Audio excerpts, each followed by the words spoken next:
Our reading from Luke chapter 19, from verse 29. And it's Jesus coming in triumphal entry into Jerusalem.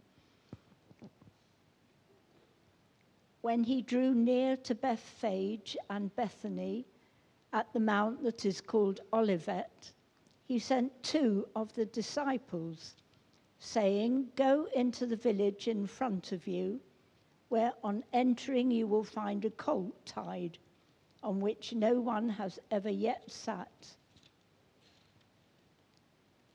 Untie it and bring it here. If anyone asks you, 'Why are you untying it?' you shall say this, 'The Lord has need of it.'"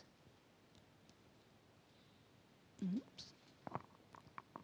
So those who were sent went away. Sorry, it's a bit high. Thank you, sorry. So those who were sent went away and found it just as he had told them. And they were untying the colt. Its owner said to them, "Why are you untying the colt?" And they said, "The Lord has need of it." And they brought it to Jesus and threw their cloaks on the colt. They set Jesus on it. And as he rode along, they spread their cloaks on the road. As he was drawing near, already on the way down the Mount of Olives, the whole multitude of his disciples began to rejoice and praise God with a loud voice for all the mighty works that they had seen, saying, "Blessed is the King who comes in the name of the Lord. Peace in heaven and glory in the highest." This is the word of the Lord. Thanks be to God. Morning, my name is Paul. If you don't know me, I'm one of the ministers here. It's lovely to see you this morning. Jana, it's lovely to have you here with Paolo. Paolo, I always feel a bit sorry for people like yourself, and we've got people that are part of our congregation from South America and from the African continent. And at this time of year, I always feel sorry for them because it's so cold at the moment, and you're not used to that. And I always felt apologising for the weather. You know, I'm really sorry it's cold and you're absolutely frozen. And but you're really welcome. We love having you here, and we love having Paolo with us as well. Next Sunday, Advent, first Sunday of Advent. I'm desperately trying to find the Advent candles. Well, I've got the Advent candles, the Advent candlesticks. I couldn't find them anywhere. I'm really hoping they're at home. Which makes today what? Other than last Sunday before Advent, I know that, I'm not that stupid. Christ the King, well done, thank you. Today, Christ the King, also known as Stir Up Sunday. So you can all go home and make your Christmas puddings, because the BC Collect for today, hence it was called this, because the BCP Collect, Book of Common Prayer, Collect starts, "Stir up, we beseech thee, O Lord, the wills of thy faithful people." So that's the collect of the day. Also, it's designed specifically to help you remember to go home and make Christmas puddings. The stirring action, that's what it's about. You see, stirring up. It's quite a good, I think it's quite a good collect for today's talk. What we're going to look at is Christ the King. And I've also been asked to do a 2-minute reflection for the Army Chaplaincy for next Sunday on integrity. And I've been thinking about that quite a bit recently to try and condense, because you know I can't talk for 2 minutes, and it's maximum of 2 minutes. And actually it fits really nice in today. So you're going to get some of my thoughts today with what we're going to, and then I've got to try and distill that into 2 minutes. Who wrote this, and where does it come from? "All the world a stage, and all the men and women merely players." Okay, which are you going to give me? Who wrote it, or where's it from? You're going to give me the easy answer, are you, Bethia? Go on then. It is William Shakespeare. Does anyone know which one of his plays? It is as you like it. Well done.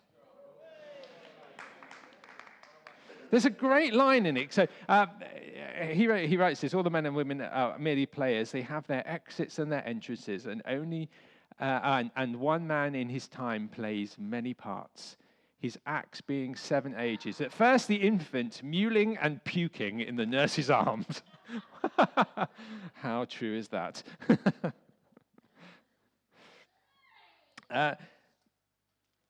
All the world's a stage. And while Shakespeare's talking about the different ages of man and that we go through, and we play those different parts and different lives, I think it's really interesting to sort of reflect on this nature of all the world's a stage.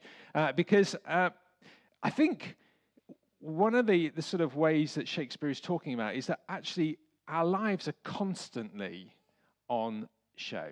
And perhaps never more so than in today's rise of social media. Well, we're always projecting something, and it's rarely projecting the true self. It's usually projecting some sort of falsehood. Does anyone know where we get the word hypocrite from? Hypocrite. Where do we get that word from?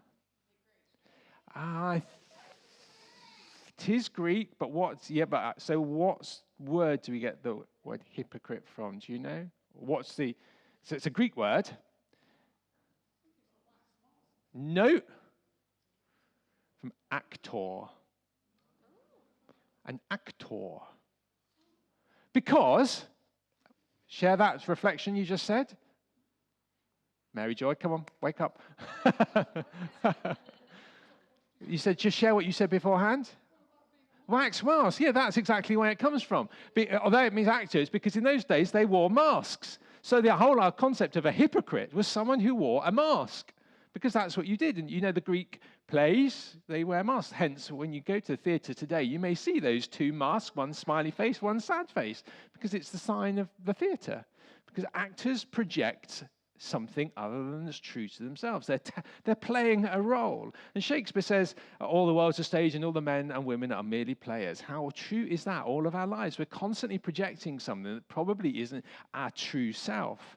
Now, we would call the true self, perhaps being true to ourselves, integrity. But most of the time, we're projecting some sort of falsehood. Because this is not a problem for Jesus.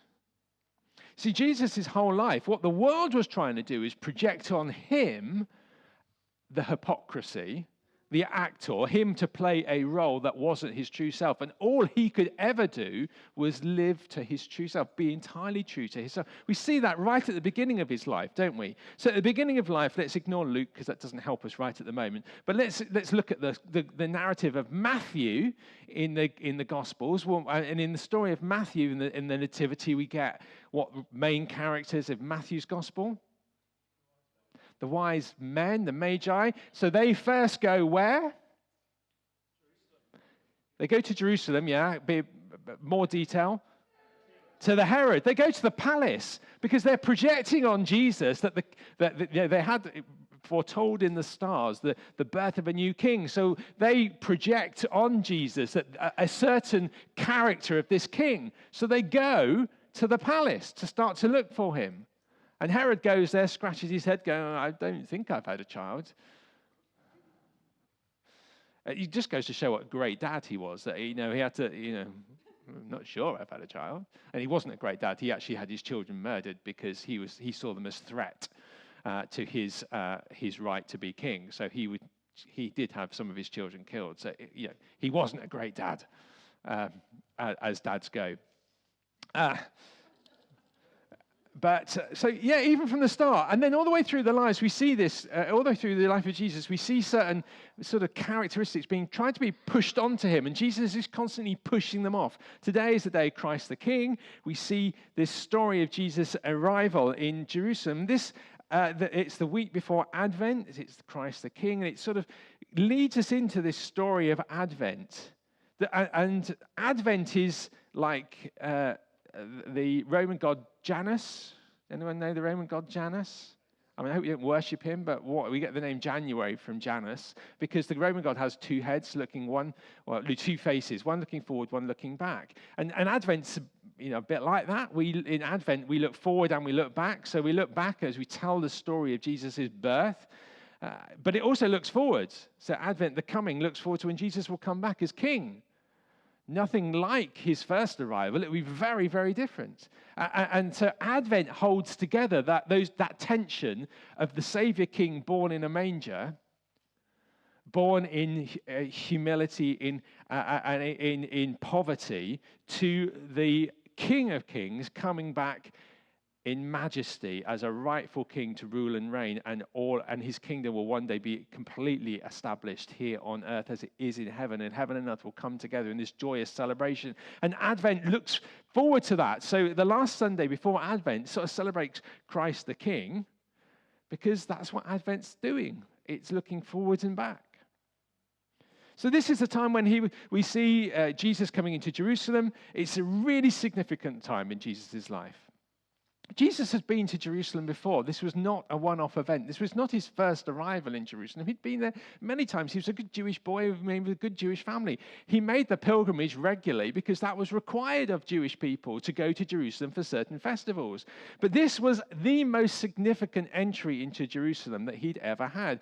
This was an event that was prophesied long before his arrivals. These events were planned, and they were known by God. There was nothing that was about to happen that came as a shock to Jesus. He knew what was going on. He knew the hypocrisy in the hearts of humanity, and he knew the hypocrisy that they were trying to impose onto him as well. They had a certain understanding of what the king should be like, and unfortunately, they could not live in the tension that we are called to live in about the King of Kings and this infant baby born in a humble poverty. They couldn't hold that tension together. They only wanted one aspect of it. They wanted this king to come and rule and reign and throw out the Romans. So but these events were completely known by God. You see, God knows our actions and our thoughts. And that's mainly because of his... This is really hard to understand. Get your head around this, church. It's so important. Mainly because of his intimate knowledge and understanding of us. He knows us better than we know ourselves. Therefore, when you behave in certain ways, it doesn't catch him off guard. He doesn't go, whoa, I didn't expect that. Because his deep knowledge of you is so overwhelming. You know, I bet none of you, well, okay, looking at you, maybe one or two of you may have some understanding of how many hairs on your head. But the Bible says for the rest of us, your hair, that God knows exactly how many hairs on your head. And yet I suspect none of you really have a clue, with the exception of maybe one or two. But you've no understanding. God knows. God knows how many hairs on your head. You don't know that. He knows you better than you know yourself. And so, sometimes in our relationship, Lou does things. It doesn't surprise me because I know her. I mean, she does random things because she's Lou. She's a little bit off the wall at times. She loves silly, stupid jokes, but often takes a little bit time to get to that point of understanding the little silly, stupid joke. And so the laugh happens a few seconds after everyone else. But then she has this incredible laugh that she finds it hilariously funny. And that's Lou. So, we know each other. We've been married for 23 years, and we've known each other for longer than that. And so there's certain bits of Lou that doesn't surprise me, but she still has a way of catching me off guard and doing things. I go, oh, that was a shock. But nothing about the way we behave surprises God. He knows us completely. And therefore, when we make decisions, he knows that our flaws and our failings. He knows the things in humanity. He knows the things in humanity, in all of us, that make us the most dangerous species on earth. And yet, with all of our tendencies towards greed, anger, hatred, self-destruction, he still pours out his love on us. This arrival of Jesus into Jerusalem is a perfect example of that. He knows of the nature and the hearts of these people in Jerusalem on the day. He knows their heart is one of a hypocrisy. We keep using that word, and in the sort of truest sense, they're wearing a mask and they're trying to put the mask onto Jesus. Say, "Here, wear this," and Jesus is saying, "No, I'm not. I can only ever be true to myself. And I will not put on a mask that you're making me wear." And they want this king to come in and overthrow the Romans. And their heart at the moment is one of praise and worship. Blessed be the Son of David. And they're giving adoration. Hosanna means praise be, praise the Lord. And yet within days they will call crucify him. He knows their hearts, and yet he's going there willingly. And he does it. This is really interesting. What happens in Luke's gospel immediately after this story? Where does he go? He goes to the temple and he pokes the bear. Theologians would say this is Jesus signing his death warrant. Jesus has been to that temple so many times before. He has seen these traders in the temple loads of times before. They've been there selling their wares. He's never got cross with them before. And yet now is the time he pokes the bear. Because theologians say this is Jesus deliberately provoking them into signing his death warrant. He pushes them to beyond breaking point, knowing that this will cause a chain of events that will lead him to Calvary. This is Jesus showing the integrity of the King of Kings. He enters the city, pokes the bear, and it starts off the events of Easter. He signs his own death warrant by his actions in the temple. He goes into the temple, and while his life has been one of holiness, he provokes them by saying, "I demand holiness, and I will challenge religious structures that fail to confront unholiness in their structures." Church, that's really important that we hear that. God demands holiness, and he demands holiness he wants holiness for everyone because he is holy, but he demands holiness in his church because we're called to represent him. And he challenges religious structures and organizations and methodology that fail to confront unholiness in their structures and in their communities. And as Jesus comes into Jerusalem as the king, he redefines our understanding of what God is like, what his kingly rule is really like. You see, his kingly rule is not seen through the brutality of war fighting in the natural. He's very much war fighting in the supernatural. But he doesn't come with a sword to chop at the Romans. One person tried that in the Easter story. And Jesus healed the Roman. Jesus heals the guy's ear, doesn't it? Or the servant, of the high priest that was there. So not probably Roman. But Jesus doesn't come with a sword to chop people apart. His character is seen through his righteousness, his justice, his love, his compassion, his self-giving presence. You see, we don't get to define him. That's what the people in Jerusalem were trying to do. They were trying to define him. And he simply cannot be forced into our mold. He doesn't get to define, we don't get to define him. He gets to define us. And he has defined us. He said, "You are my children, whom I love." That is the only identity that you ever need. Trust and rest in that.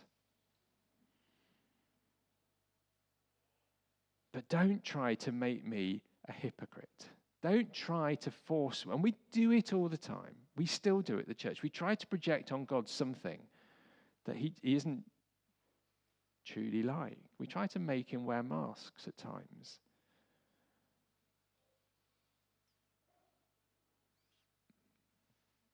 And we need to let God be God. We need to understand that he defines us, we don't define him.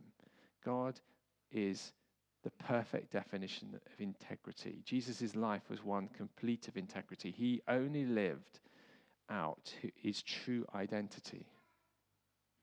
That was the nature of Christ the King, the servant king. And as we come to Advent, we look forward to his coming in glory. Well, he will come to judge both the living and the dead. And his kingdom will have no end. That's our liturgy in the Anglican Church, and our liturgy defines our doctrine in the Anglican Church. That's what we believe. He will come. We look forward to that day, and we also look back and we compare and contrast what the King of Kings truly looks like. The King of Kings is the baby born in a manger. Immanuel, God with us. Immanuel is also spelt wrong. Did you notice that? It's spelled with an E, not an I. We do it the I way. I'm teasing. It can be spelled either way. God with us. God is present with us. This is the King of Kings, the God who comes to live with us, who dwells with us, who dies for us, and calls us to represent him, and calls us to be a church that talks about him and that tries to tell the story of the real Jesus. And that's our task as a church. And it's exciting. And he calls us to a life of integrity as well. To not try to wear masks. And, I think Shakespeare does. That's such a profound statement from Shakespeare. All the world's a stage and all the men and women are actors. I don't think he quite understood how profound he was being, even though he was a genius in literature. Into saying, actually, we wear masks all the time. And social media just magnifies that. Just be who you are. Stop being something you're not called to be. Just be you. Because that's the only person God asks you to be. We have Mark, you've got a slide that I put. It's a great blue slide. It took me hours to design this.